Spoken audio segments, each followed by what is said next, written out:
5. First, the top stories. Senate intervenes in customs raid on rice dealers in Sangota, Ogun State. Acting President advocates stringent screening of prospective judges. Presidential Anti-Graft Committee says Nigeria still in grip of corrupt officials. Obasanjo blamed religious leaders, teachers, and parents for social crisis. In foreign, Egypt court acquits former president Morsi over 2011 protester deaths and several trapped under rubble of South Africa's hospital's collapsed roof. I am Simi Atabari, bringing you the news in detail shortly. The Senate has intervened in the raid by customs operatives on the shops of rice dealers at Tongota in Ogun State, during which several bags of suspected smuggled rice were seized. The Senate directs its Committee on Customs, Tariffs and Excise to investigate the seizure and the raid. The Senate intervention followed a motion raised by Senator Bola Dada, who told the Senate that customs operatives broke into the shops of the rice dealers in their absence and carted away billions naira worth of rice. The motion was opposed by Senator Adamu Alero, who argued that the customs is empowered by the Constitution to carry out raid anywhere in search of contraband. But the Senate decided to intervene after a voice vote. The Ogun State government has already waded into the issue following the protest of the rice dealers to the governor's office in Abeokuta. The Beitu's Salam Central Mosque, Olusegun Obasanjo Presidential Library, Abeokuta, will be commissioned on Saturday, March 4 in the Ogun State capital. The event, according to the Secretary of the Mosque Board of Trustees (BOT), Alhaji Abdul Hakim Tunji, will hold by 1 p.m. in the afternoon. Governor Ibikunle Amosun will be the chief host, while Alhaji M.A. Olayusuf is the host. The special guest of honor is Sultan of Sokoto Alhaji Sa'ad Abubakar, the President General of Nigeria Supreme Council for Islamic Affairs, while His Royal Majesty the Alaafin of Oyo, Oba Lamidu Adeyemi, is the chairman. Other eminent personalities expected at the event are the Grand Mufti of Nigeria, His Eminence Sheikh Ibrahim Salih is the distinguished guest, and the Unikija al-Miskin Sheikh Farouk Suleiman is the guest speaker.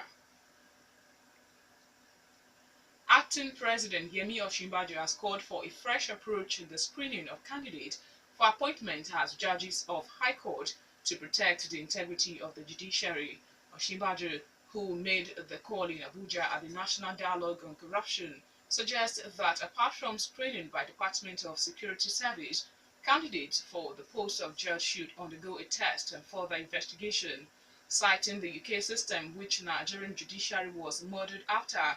The acting president says candidates for the post of High Court judge are subjected to 17 different tests. Osinbajo asked the National Judicial Council to always investigate any judge accused of unethical practices and prosecute anyone found guilty to avoid political influence. Presidential Advisory Committee Against Corruption says that Nigeria is still in the grip of massive corruption despite the anti-corruption campaign of the Buhari administration. The committee chairman, Professor Iche Sage, speaking at a national summit on corruption, says the insensitivity with which public officers spend public funds is reaching the point of insanity. Corrupt officials, according to him, are looting what they cannot spend in 10 lifetimes, thereby leaving millions of other Nigerians to misery, poverty, hunger, and wretchedness. Sage cited the case of the Niger Delta Development Commission (NDDC), which recently bought over 70 vehicles, including 8 super Lexus Jeeps at 78 million naira each and 10 Land Cruiser Jeeps at 63 million naira each. The professor of law expressed concern at the diversion of funds allocated for the provision of houses, hospitals, schools, pipe-borne water by the agency for the purchase of cars, while it is facing more than 1 trillion naira debt. Nigeria Deposit Insurance Corporation (NDIC) says about 3 billion Nigerians lost 18 billion naira to the failed money Dublin scheme, popularly called Mavrodi Mondia Movement MMM. NDIC Managing Director Alhaji Umar Ibrahim, who made this known at the ongoing 38th International Trade Fair in Kaduna, expressed concern that Nigerians still patronize the money Dublin scheme despite warnings by the Central Bank of Nigeria (CBN).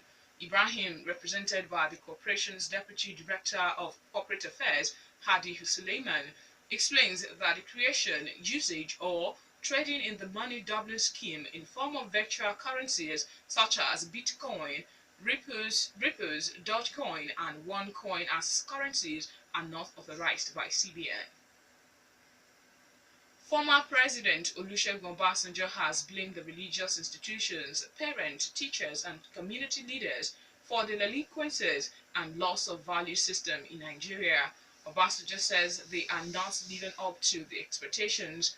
He spoke in Abeokuta at the 2017 International Youth Variety Day and public presentation of Volume 1 of his books for children, organized as part of activities to mark his 80th birthday. The former president, recalling his experience while he was in the Yola prison, said some of the inmates were jailed for the offenses committed because of the moral decadence in the society. The former president lamented that Nigerian museums no longer have national treasures. He explains that the Olusegun Obasanjo Presidential Library, Abeokuta, has been modeled after the U.S. Presidential Library to bridge the gap between the attitude and behavior of not preserving the national treasures. Also speaking at the event, Education Minister Malam Adamu explained that the library and books of Obasanjo was born out of his interest and passion to move the Nigerian education system forward. A suspected notorious kidnapper and armed robber, Henry Chibueze, alias Vampire, who was rescued by members of his gang from a courtroom in Owerri, has been killed in a gun battle with police. The suspect, who was to face trial, was rescued from the premises of a court in Imo State capital last January 27 by members of his gang, who killed and injured several people in the attack. Force spokesman Jimoh Moshood, in a statement, says that Chibueze was killed in a fierce gun battle with the police special forces led by the Inspector General of Police Response Team inside Omo Forest in the Ikwere local government area of the state. According to him, 5 members of the gang, Obina Ela, Aneke Abecheta, Chukwu Ikiazota, Samuel Ugochukwu, and Clifford Okwanya, were arrested during the gun battle. The force spokesman says that arms and ammunition were recovered after the gun battle with the gang. You are still listening to the World News at 5 from Rock City 101.9 FM. Up next, we bring you foreign, business, and sport news. Please stay with us. Top appeal court has acquitted former President Hosni Mubarak of conspiring in the killing of hundreds of protesters during the 2011 uprising. Mr. Mubarak was sentenced to life in prison after being convicted in 2012, but the case was retried twice. Thursday's Court of Cassation ruling is final, which would mean the alien 88-year-old is freed from detention that has been confined to a military hospital despite having completed a 3-year sentence for embezzlement. A judge decreed in May 2015 that Mr. Mubarak could be released from detention. However, the government of President Abdel Fattah al-Sisi was reportedly reluctant to free him because of the public backlash that might accompany such a move. Rescue workers in Johannesburg are using heavy lifting equipment and sniffer dogs in the search for people believed to be trapped under rubble after a roof collapsed at a major hospital. The roof caved in at the reception area of the Charlotte Maxeke State Hospital as construction work was underway to seal a leak, officials say. At least 10 people have been treated for minor injuries, including patients. A statement from the Provincial Department of Health in Gauteng province said the cause of the collapse was still unknown. In business, Nigeria Customs Service says its operatives will begin seizure of vehicles without an evidence of payment of duty as from April 13. The agency acting spokesman Joseph Atta asked motor dealers and private vehicle owners who bring their vehicles into the country without the payment of duty to pay the appropriate duty latest by April 12. The directive, according to him, extends to new cars bought from dealers after April 12 at once the customs operatives will seize any vehicles without evidence of duty payment and prosecute their owners. It listed 4 customs zona offices where authenticity of car customs duty could be verified as Zone A headquarters Yaba, Lagos, and Zone B headquarters in Kaduna. Other offices where duty could be verified are Zone C headquarters in Port Harcourt and Zone D headquarters in Bauchi State.